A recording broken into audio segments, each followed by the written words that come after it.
ხვალიდან დაიწყება სატესტო რეჟიმში ეს პროგრამა პირველად შეეხება პირველ ეტაპზე, ანუ უახლოესი 1 თვის განმავლობაში დაახლოებით 5000-მდე, შეიძლება უფრო მეტ ბენეფიციარსაც, უფრო სწორად მათი გადამოწმება მოხდება პირველ ეტაპზე. ესენი არიან მოქალაქეები, რომლებიც ახლად ერთვებიან ამ პროგრამაში და ნაწილი მოქალაქეებისაც, რომლებიც აქამდეც იყვნენ ჩართული და გარკვეული პრობლემები არსებობდა. ამ მხრივ მთლიანად ახალი პროგრამით ჩანაცვლება მოხდება ეტაპობრივად რამდენიმე თვის განმავლობაში. ბუნებრივია შეუძლებელია ასეულობით 1000 მოქალაქე გადამოწმდეს უცებ რაღაც 1 თვის ან თუნდაც 2 თვის განმავლობაში. ამიტომ ეს პროცესი ეტაპობრივად გაგრძელდება.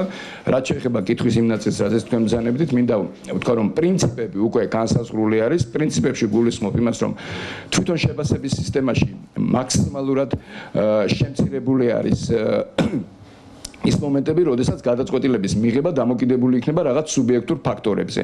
ანუ სოციალურ აგენტს დამოუკიდებლად არ ექნება იმის უფლება, რომ თვითონ დანიშნოს ან მოხსნას და იყო ასეთი პრეცედენტები, ასეთი ტიპის დახმარება, სოციალური დახმარება. რაც შეეხება იმ ნივთებს, მინდა ასევე განვაცხადო ხმამაღლა, რომ შეფასების ახალ სისტემაში ამ ნივთების ქონა თუ არ ქონა ქულების რაოდენობაზე გავლენას აღარ მოახდენს.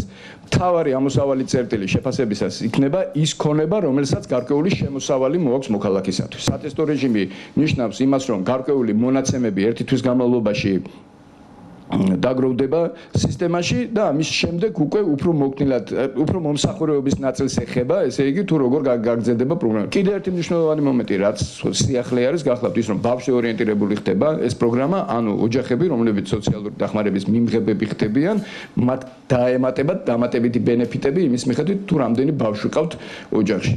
როგორც ჩვენი საერთაშორისო პარტნიორები და კერძოდ UNICEF-ი გვაძლევს რეკომენდაციას, უკიდურესად სიღარიბეში მყოფი ბავშვების, აი ამას დააკვირდით, თქო, უკიდურესად სიღარიბეში მყოფი ბავშვების რაოდენობა ამ ახალი პროგრამის ამუშავების შემდეგ თითქმის განახევდება. კიდევ ერთი მნიშვნელოვანი მომენტი რაც არის ასევე, გახლავთ ის, რომ დიფერენცირებული ხდება ეს დახმარებები, ანუ შედარებით მეტ რაოდენობას დახმარების მიიღებს ის, ვისაც ყველაზე უფრო მეტად სჭირდება ეს, ანუ სხვაგვარად ვთქვათ, ვინც ყველაზე ნაკლებ ქულას დააგროვებს. ანუ განსხვავებული იქნება უკვე. ამასთანავე იმატებს ამ ქულების რაოდენობა, რომლის ფარგლებში ხდება დახმარების დანიშვნა. ასე რომ უფრო მოქნილი სისტემა და უფრო ობიექტური სისტემა იქნება, ეს დანამდვილებით შეიძლება ეხლავე ითქვას.